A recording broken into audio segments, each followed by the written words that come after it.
Hi hello friends, എല്ലാ കൂട്ടുകാർക്കും ഇഷ്ടമാത്ര സീരിയലിൽ ഇന്നത്തെ നല്ലൊരു അടിപൊളി എപ്പിസോഡിലേക്ക് തന്നെ സ്വാഗതം കേട്ടോ. അങ്ങനെ മഞ്ജുമ രചന എടുത്ത് പറയുന്നുണ്ട്, ഇവിടെ വേറെ എന്തോ ആഘോഷം നടക്കുന്നുണ്ട്. വേറെ എന്താ ആഘോഷം നടക്കാനാ എന്ന് രചന പറയാട്ടോ. കാരണം മഹേഷ് എഴുന്നേറ്റ് നടന്നു, അതിന്റെ ഭാഗമായിട്ടല്ലേ ഈ ആഘോഷവും അതുപോലെ തന്നെ പായസം വെക്കലും എല്ലാം തന്നെ. മഞ്ജുമ പറയുന്നുണ്ട്, അതല്ല രചന, ഇവിടെ അവര് വന്നപ്പോ ഒരു ഡയലോഗ് പറഞ്ഞു, ഇഷിതക്ക് ഇനിയിപ്പോ സന്തോഷിക്കേണ്ട സമയമാണെന്ന്, ഈ ഡബിൾ സന്തോഷം എന്നൊക്കെയാണ് പറഞ്ഞത്. അത് വേറൊന്നുമല്ല, മഹേഷ് എഴുന്നേറ്റ് തന്ന അവൾക്കാണല്ലോ ഗുണം ഉണ്ടാവാൻ പോണത്, അത് ഉദ്ദേശിച്ചായിരിക്കും നിന്റെ വീട്ടുകാര് അങ്ങനെ പറഞ്ഞത്. എന്നാലും അങ്ങനെയൊന്നും അല്ല, എനിക്ക് തോന്നുന്നു അതിന് പിന്നിൽ വേറെ എന്തോ ഒരു റീസൺ ഉണ്ടെന്ന്. ഇഷിതയ്ക്ക് ഇനി സന്തോഷത്തിന്റെ കാലമാണെന്ന് അവര് പറയുകയും ചെയ്തു. അത് വേറൊന്നും ആയിരിക്കില്ല, മഹേഷ് എഴുന്നേറ്റ് നടന്ന ഇഷിതക്ക് സന്തോഷത്തിന്റെ സമയമാണല്ലോ. ഇഷിതയെ മഹേഷ് ഒന്നാവാണെങ്കിൽ അവൾ പ്രഗ്നന്റ് ആകുമെന്നൊക്കെ വിചാരിച്ചിട്ടായിരിക്കും ആ ഒരു ഇരട്ടി മധുരം എന്നൊക്കെ അവര് പറഞ്ഞത്. പക്ഷെ അതൊന്നും ആയിരിക്കില്ല റീസൺ എന്നാ എനിക്ക് തോന്നുന്നത് എന്ന് മഞ്ജുവൻ പറയാണ്. എങ്കിൽ നിനക്ക് നിന്റെ അമ്മയടുത്ത് ചോദിച്ചുകൂടായിരുന്നോ? ആര് ചോദിച്ചാലും ആരൊന്നും പറയൂല. മാത്രല്ല അതിനിടക്ക് ആ പ്രിയാമണി എന്ന് പറഞ്ഞ സ്ത്രീയുടെ വായിന്ന് ഒരു വാക്ക് ഞാൻ കേട്ടു, ആരോ കാണാൻ പോയെന്നോ മുഖം അടിച്ച് പൊട്ടിച്ചെന്നോ എന്നൊക്കെ പറയുന്നുണ്ടായിരുന്നു എന്ന് പറയുമ്പോ രചന പറയണ്ട്, അത് അവരുടെ സ്വഭാവമാണ്. ഈ പ്രിയാമണിയുടെ സ്വഭാവം മഞ്ജുമക്ക് അറിയാലോ.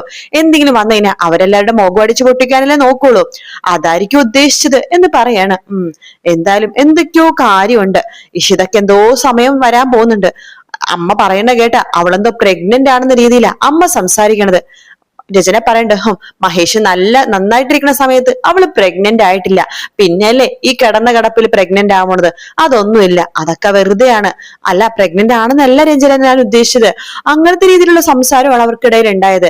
എന്തായാലും നീ അതെന്താണെന്ന് അന്വേഷിക്ക് എന്നൊക്കെ മഞ്ജുമെടുത്ത് രചന പറയുന്നു കേട്ടോ. അതിനുശേഷം കാണിക്കുന്നത് നമ്മുടെ ആദീനെയും ചിപ്പീനെയാണ്. രണ്ടുപേരും മഹേഷിന്റെ കൈ പിടിച്ച് ഇങ്ങനെ അങ്ങോട്ടും ഇങ്ങോട്ടും വലിച്ചുകൊണ്ടൊക്കെ ഇരിക്കാട്ടോ. അത് കണ്ടിട്ട് ഇഷിത അങ്ങോട്ടേക്ക് വരുന്നുണ്ട്. എന്താണ് ഡാഡിയും മക്കളും കൂടിയിട്ട്? അതെ, ഞാനിപ്പോ ഡോക്ടറിനെ വിളിച്ചിരുന്നു, മഹേഷ് എഴുന്നേറ്റ് നടന്നത് സന്തോഷമുള്ള കാര്യം തന്നെയാണ്, പക്ഷെ റെസ്റ്റ് അത് മുടക്കരുതെന്നാണ് പറഞ്ഞേക്കണത്. മഹേഷ് കംപ്ലീറ്റ് ബെഡ് റെസ്റ്റ് കുറച്ചു ദിവസം കൂടി എടുക്കേണ്ടി വരും എന്ന് ഇഷിത പറയുമ്പോ മഹേഷ് വേണ്ട, അയ്യോ എനിക്കൊരു കുഴപ്പമില്ല, ഞാൻ എല്ലാം കൊണ്ടും ഓക്കെയാണ് എന്ന് പറയാണ്. അപ്പോഴേക്കും ഇഷിത ചോദിക്കണ്ട്, അല്ല മോനെ ആദ്യം നിന്റെ മമ്മി എവിടെ എന്ന് ചോദിക്കുകയാണ്. മഹേഷും ചോദിക്കണ്ട്, പറഞ്ഞ പോലെ നിന്റെ മമ്മി എവിടെ? വന്നപ്പോ കണ്ടതാണ് എന്ന് പറയുമ്പോഴേക്കും മമ്മീനെ പോയി വിളിച്ചോണ്ട് വാ എന്ന് ഇഷിത പറയാണ്. അപ്പോഴേക്കും നമ്മുടെ ചിപ്പി പറയണ്ട്, എന്തിനാ അമ്മേ മമ്മീനെ വിളിച്ചോണ്ടത്? മമ്മി അവിടെ എങ്ങാനും നിൽക്കട്ടെ എന്ന് പറയുമ്പോ ഇഷിത പറഞ്ഞു, മോളെ അങ്ങനെ പറയരുത്, എന്തൊക്കെ പറയാലും അത് നിന്റെ മമ്മിയാണ്, ആ ബഹുമാനവും ഇതും നീ കൊടുത്തേ പറ്റൂ, മോനെ മമ്മീനെ വിളിച്ചിട്ട് വാ എന്ന് പറയണം. അങ്ങനെ ആദി രചനനെ വിളിക്കാൻ വേണ്ടി അപ്പുറത്തേക്ക് പോകുന്നുണ്ട് കേട്ടോ. ആ സമയത്ത് മഹേഷ് പറയുന്നുണ്ട്, അവൾ എവിടെയെങ്കിലും കുറ്റവും പറഞ്ഞിരിക്കുന്നുണ്ടോ? മഞ്ജുവച്ചിയുടെ കൂടെ പോണത് ഞാൻ കണ്ടായിരുന്നു, ഇപ്പൊ രണ്ടുപേരും ഭയങ്കര കൂട്ടാണല്ലോ, അവളിങ്ങോട്ട് വരട്ടെ എന്ന് പറയാണ്. അപ്പോഴേക്കും രചന അങ്ങോട്ടേക്ക് വരുന്നുണ്ട്. മഹേഷ് എന്നെ വിളിച്ചിരുന്നോ? വിളിച്ചിരുന്നു, താനിത് ഇവിടെ പോയിരിക്കായിരുന്നു. അല്ല, നിങ്ങൾ ഡാഡിയും മക്കളും ഒക്കെ സന്തോഷത്തോടെ ഇരിക്കട്ടെ ചേച്ചി, ഞാൻ അങ്ങോട്ട് മാറി നിന്നതാണ്. ഓ, അങ്ങനൊന്നുമില്ല, തന്നോട് എനിക്കൊരു കാര്യം പറയാനുണ്ട്, അതിനെയാ ഞാൻ വിളിപ്പിച്ചത്. എന്താ മഹേഷ്? അല്ല, ആദ്യം ഇന്നൊരു ദിവസം എന്റെ കൂടെ നിന്നോട്ടെ, ഇന്നൊരൊറ്റ ദിവസം, ഇന്ന് രാത്രി മാത്രം എന്ന് മഹേഷ് പറയാണ്.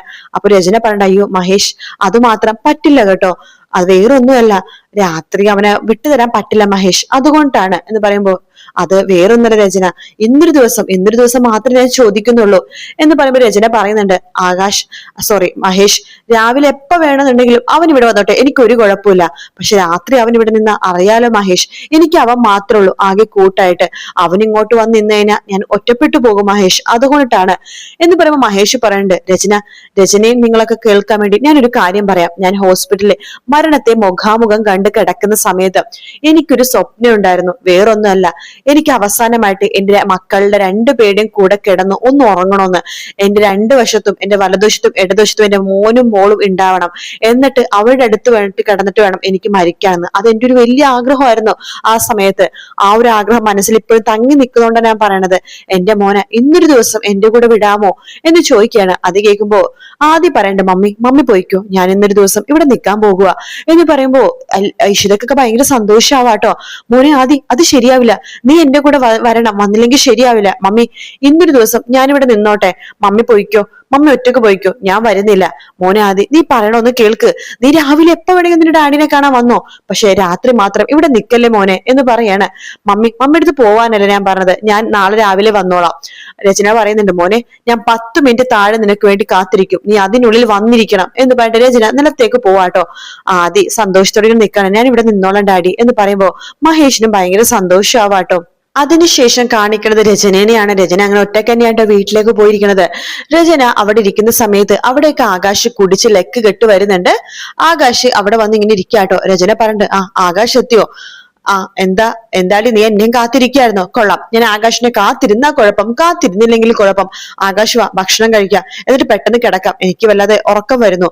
ഓ, എന്താടി ഇന്ന് എന്നെ ഉറക്കാൻ നിനക്ക് ഇത്ര ധൃതി എന്ന് ചോദിക്കുമ്പോ, എന്ത് കഷ്ടമായത്, സമയം ഇത്ര ആയോണ്ടാ ഞാൻ പറഞ്ഞത് ഉറങ്ങാന്ന്. അതൊക്കെ അവിടെ ഇരിക്കട്ടെ, നിന്റെ മോൻ എവിടെ എന്ന് ചോദിക്കാണ്. അവൻ നേരത്തെ ഭക്ഷണം കഴിച്ച് റൂമിലേക്ക് പോയി എന്ന് പറയുന്നുണ്ട്. അത് കേൾക്കുന്നത് ആകാശം മനസ്സിൽ വിചാരിക്കാണ്, എടി നൊണച്ചി, നിന്റെ മോൻ മഹേഷിന്റെ വീട്ടിലാണെന്നേ സുമി എന്നോട് പറഞ്ഞടി എന്ന് മനസ്സിൽ ഇങ്ങനെ വിചാരിക്കണ്ടോ ആകാശ്. ആ സമയത്ത് ആകാശ് പറയണ്ട, അതെ രചന, എനിക്ക് നിന്റെ മോനൊന്ന് കാണണം, ഇങ്ങോട്ടൊന്ന് വിളിച്ചേ. ആകാശ്, അവന് ഹോംവർക്ക് ചെയ്യാണ്, അവനിപ്പൊ വിളിക്കാൻ പറ്റില്ല എന്ന് പറയാണ്. ഓ, ഹോംവർക്ക് ചെയ്യുവാണല്ലേ? അല്ല, അവൻ ഇവിടെ ഇരുന്നാണ് ഹോംവർക്ക് ചെയ്യണത്? അവന്റെ ഡാഡിയുടെ വീട്ടിൽ ഇരുന്നിട്ടാണോ ഹോംവർക്ക് ചെയ്യണത്? ആകാശ് എന്താ ഇങ്ങനെയൊക്കെ പറഞ്ഞത്? അവൻ ഹോംവർക്ക് ചെയ്യാണ്. ഈ അവസ്ഥയിൽ ആകാശിന് അവനെ കാണണ്ട, വെറുതെ പ്രശ്നമാകും. മാറി നിക്കടി, എനിക്ക് നിന്റെ മോനെ കാണണം എന്ന് പറയുമ്പോഴേക്കും അവൻ ഇവിടെ ഇല്ല എന്ന് പറയണം. അങ്ങനെ പറ, അപ്പൊ അവൻ മഹേഷിന്റെ വീട്ടിലാണ് എല്ലേടി എന്ന് ചോദിക്കുമ്പോഴേക്കും ഇന്നൊരു ദിവസം അവൻ അവിടെ നിൽക്കട്ടെ, അവൻ മനസ്സമാധാനത്തോടെ ഒരു ദിവസം രാത്രി എങ്കിലും കഴിഞ്ഞോട്ടെ. ഓ, അപ്പൊ ഇവിടെ മനസമാധാനം ഇല്ലെന്നല്ലേ? എടി, നിനക്ക് ആകെയുള്ള ഒരു കച്ചിത്തുരും പാടി നീ കൈവിട്ട് കളഞ്ഞത്. ഇനി നിന്റെ അടുത്തേക്ക് വരില്ല. ആര് പറഞ്ഞു വരില്ലെന്ന്? അവൻ നാളെ രാവിലെ തന്നെ ഇങ്ങോട്ടേക്ക് വരും. നിന്റെ മോനും നീയും കൂടി മഹേഷിന്റെ വീട്ടിൽ പോയതും തിരിച്ച് നീ ഒറ്റക്കാണ് വന്നതെന്നൊക്കെ ഞാൻ അറിഞ്ഞടി. നീ എന്ത് ചെയ്യുന്നുണ്ട് അപ്പപ്പ വിവരങ്ങൾ ഞാൻ അറിഞ്ഞിരിക്കും, മനസ്സിലായോ? നിന്റെ മോനെ നീ അവിടെ ആക്കിയിട്ട് വന്നതൊക്കെ ഞാൻ അറിഞ്ഞടി എന്ന് പറയാണ്. അത്രയൊക്കെ ആകാശ് അറിഞ്ഞ സ്ഥിതിക്ക് ഒരു കാര്യം കൂടി പറയാം. ഇപ്പൊ മഹേഷ് എഴുന്നേറ്റ് നടക്കാൻ തുടങ്ങി. ഇനി ആദിക്കെതിരെ ആകാശ് ഒന്നും ചെയ്യാതിരിക്കണേ നല്ലത്. എന്തെങ്കിലും ചെയ്താലേ അവനിപ്പോ ചോദിക്കാനും പറയാനും അവന്റെ ഡാഡി ഉണ്ട്, അറിയാലോ. മഹേഷിന്റെ കയ്യിലെ ചൂട് ആകാശ് മറന്നു കാണില്ലല്ലോ എന്ന് രചന പറയുമ്പോ ആകാശ് പറഞ്ഞു, നീ ആരെയാടി ഉണ്ടാക്കാൻ നോക്കണത്? നീ ആർക്കു വേണ്ടി വാക്കാലത്ത് പറയണത്? തൊട്ടു പോവരുത് തന്നെ, വിഡ്ഢികളാവാൻ പോണതേ ആകാശും ആ ഇഷിതയാണ് എന്ന് പറഞ്ഞിട്ട് ആകാശിനെ പിടിച്ച് തള്ളുവാട്ടോ രചന. അപ്പൊ ആകാശ് അവിടെ എഴുന്നേറ്റ് ചോദിക്കുന്നുണ്ട്, എന്താ നീ പറഞ്ഞത്? വിഡ്ഢികളാവാൻ പോണത് ഞാനും ഇഷിതയാണെന്നോ? അപ്പൊ അതിന് അർത്ഥം എന്താടി? എന്താണ് നീ പറഞ്ഞതിനർത്ഥം? അതിനർത്ഥം നീയും മഹേഷും ഒന്നിക്കോന്നല്ലേ? വിഡ്ഢി ആവാൻ പോണത് ഞാനും ഇഷിതയാണെന്ന്. അപ്പൊ ഞങ്ങൾ രണ്ടുപേരും മോക്കുകുത്തിയാവും, നിങ്ങൾ രണ്ടുപേരും ഒന്നിക്കോന്നല്ല എന്റെ അർത്ഥം. ആകാശ്, ഞാൻ ഒന്നും പറഞ്ഞില്ല. ആകാശ് പോവാൻ നോക്ക്, നിക്കടി എവിടെ എന്ന് പറയുമ്പോഴേക്കും രചന മുകളിലേക്ക് പോകാൻ പോകുമ്പോഴേക്കും രചന എന്നെ പിടിച്ചിട്ട് ഒറ്റ അടി കൊടുക്കാട്ടോ ആകാശ്. എന്നിട്ട് രചനയുടെ കഴുത്തിനെ കയറി പിടിക്കണ്ട, വിട് വിട് എന്ന് പറഞ്ഞിട്ട് ആകാശിന്റെ കൈ തട്ടി മാറ്റി രചന മുകളിലേക്ക് പോവാണ്. നിന്നെ ഞാൻ വിടിലടി, നിന്നെ ഞാൻ കൊന്നു കളയോടി എന്നൊക്കെ പറഞ്ഞിട്ട് ആകാശ് മുകളിൽ കയറാൻ പോകുമ്പോ തന്നെ സ്റ്റെപ്പിൽ കാൽ തെറ്റി സ്റ്റെപ്പിൽ തന്നെ വീഴുവാട്ടോ ആകാശ്. എന്നിട്ട് അവിടെ കിടന്ന് ലെക്ക് കെട്ടി കിടന്ന് ഉറങ്ങുവാണ് ആകാശ്. അതിനുശേഷം രാത്രി കാണിക്കണത് നമ്മുടെ മഹേഷിന്റെ വീടാണ്. മഹേഷ് രണ്ട് മക്കളുടെ നടുക്ക് ഇങ്ങനെ കിടക്കാട്ടോ. കഥകളൊക്കെ പറഞ്ഞു കൊടുക്കുന്നുണ്ട്. നല്ല സൂപ്പർ കഥ എന്ന് ആദ്യം ചിപ്പിയും പറയുന്നുണ്ട്. അവിടേക്ക് ഇഷിത വരുന്നുണ്ട്. എന്താണ് ഡാഡിയും മക്കളും കൂടി? തനിക്ക് അസുഖം ഉണ്ടെങ്കിൽ താന്തേ ഇവിടെ വന്ന് കിടന്നോടോ. അതെ, എനിക്ക് കുറച്ച് ജോലി കൂടി ബാക്കിയുണ്ട്, അത് കഴിഞ്ഞിട്ട് ഞാൻ പിന്നീട് വന്നോളാം, നിങ്ങൾ കിടന്നുറങ്ങിക്കോ. പിന്നെ മഹേഷിന്റെ ഉദ്ദേശം എന്താണ്? ഉദ്ദേശം എന്തുദ്ദേശം? എന്റെ രണ്ട് മക്കൾ അടുത്തുണ്ട്, അവരുടെ കൂടെ കിടന്നുറങ്ങുന്നു, ഡാഡിയുടെ ജീവിതം സഫലമായി എന്ന് പറയാണ്. മഹേഷ് പറഞ്ഞതൊക്കെ ഞാൻ വിശ്വസിച്ചു എന്നാണ് മഹേഷ് വിചാരിക്കണത്. രജനിയെടുത്ത് മഹേഷ് പറഞ്ഞതൊക്കെ പച്ചക്കള്ളതല്ലേ? അല്ല, ഐസിയിൽ വെച്ച് മഹേഷ് അങ്ങനത്തെ ഒരു സ്വപ്നം കണ്ടു, മഹേഷ് അങ്ങനെ മരണത്തെ മുഖാമുഖം കണ്ടപ്പോ മക്കളുടെ കൂടെ കിടന്നുറങ്ങുന്ന സ്വപ്നം കണ്ടു എന്നൊക്കെ ചുമ്മാ പറഞ്ഞതല്ലേ? ഡാഡി സത്യം പറ, ഡാഡി ഒന്ന് ചുമ്മാ പറഞ്ഞതാണോ എന്ന് ആദ്യം ചോദിക്കുമ്പോ, ഇല്ലടാ നിങ്ങൾ അമ്മ വെറുതെ പറയാണ്, ഞാൻ ശരിക്കും അങ്ങനത്തെ ഒരു സ്വപ്നം കണ്ടിരുന്നു. മഹേഷ് എന്നോട് കള്ളം പറയണ്ട, അതിനിവിടെ പിടിച്ചു നിർത്താൻ വേണ്ടി മഹേഷ് അങ്ങനെ ഒരു കള്ളം പറഞ്ഞതാന്ന് എനിക്ക് മനസ്സിലായി. ആണോ ഡാഡി എന്ന് ആദ്യം ചോദിക്കുമ്പോ, ഇല്ലെന്നേ, ഇയാള് വെറുതെ പറയുവാ. ആയിക്കോട്ടെ, ഞാൻ പറഞ്ഞെന്നേ ഉള്ളൂ എന്ന് പറഞ്ഞിട്ട് ഇഷിത അപ്പുറത്തേക്ക് പോവാട്ടോ. ആദ്യം ചോദിക്കണ്ട്, ഡാഡി സത്യം പറ, എന്നെ ഇവിടെ പിടിച്ചു നിർത്താൻ വേണ്ടി ഡാഡി ചുമ്മാ പറഞ്ഞതാണോ? അല്ല, ഞാൻ മോനോട് ഒരു കാര്യം ചോദിച്ചോട്ടെ? എന്താ ഡാഡി? ഞാനിപ്പൊ ആ വാക്ക് പറഞ്ഞില്ലായിരുന്നെങ്കിൽ മോൻ ഇവിടെ നിൽക്കുമായിരുന്നോ? അതില്ല, ഡാഡി അങ്ങനെ പറഞ്ഞത് കൊണ്ടിട്ടാണ് എനിക്ക് ഫീൽ ആയിട്ട് ഞാൻ ഇവിടെ നിന്നത്. അത്രയും ആലോചിച്ചാൽ മതി എന്ന് പറയാണ്. ഞാൻ അങ്ങനത്തെ സ്വപ്നമൊക്കെ കണ്ടിരുന്നു ഡാഡി നോണ പറഞ്ഞാലേ അത് പെട്ടെന്ന് പിടിക്കപ്പെടും കേട്ടോ. ഇഷിതാമയ്ക്ക് നല്ല ബുദ്ധിയാണ്, ഇഷിതാമ അത് പെട്ടെന്ന് പിടിക്കും എന്ന് പറയാണ്. ഓ, ഞാൻ നോണയൊന്നുമല്ല, കാര്യത്തിൽ തന്നെയാ പറഞ്ഞത്, എന്റെ രണ്ടു മക്കളും ഇങ്ങോട്ട് വന്നേ എന്ന് പറയാണ്. അങ്ങനെ ആദ്യം ചിപ്പിയും ഓരോ ഉമ്മ കൊടുക്കാണ്. ശേഷം അവർ രണ്ടുപേരും ഇങ്ങനെ കെട്ടിപ്പിടിച്ചിങ്ങനെ കിടന്ന് മഹേഷിന്റെ കൂടെ ഇങ്ങനെ കിടന്നുറങ്ങുവാട്ടോ. അതിനുശേഷം കാണിക്കുന്നത് രാവിലെയാണ്. രാവിലെ തന്നെ നമ്മുടെ ഇഷിത മഹേഷിന്റെ അടുത്തേക്ക് വരുമ്പോ മഹേഷ് ലാപ്ടോപ്പിൽ എന്തോ ചെയ്തുകൊണ്ടിരിക്കാട്ടോ. ഇഷിത വരുമ്പോ തന്നെ മഹേഷ് കൺഫേം എന്ന് പറഞ്ഞിട്ട് ലാപ്ടോപ്പ് ലാപ്ടോപ്പ് മടക്കി വെക്കുന്നുണ്ട്.